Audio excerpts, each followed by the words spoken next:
এই সেই ছাদ, যে ছাদে আমি যাইতাম 1 বছর 2 বছর থেকেছি এই বিল্ডিংয়ে। সে anatomy building, Mymensingh medical college.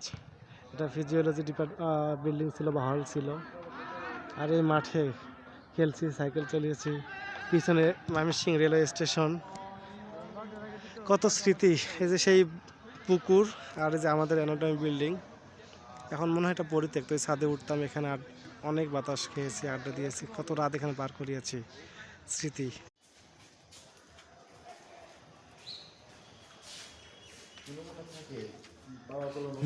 এই রুমগুলো তাতে কেউ থাকে,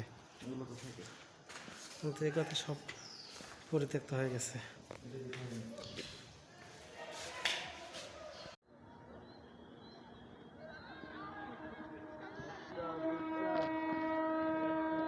এই সেই ট্রেনের হুইসেল, ময়মনসিংহ মেডিকেলের হোস্টেল থেকে।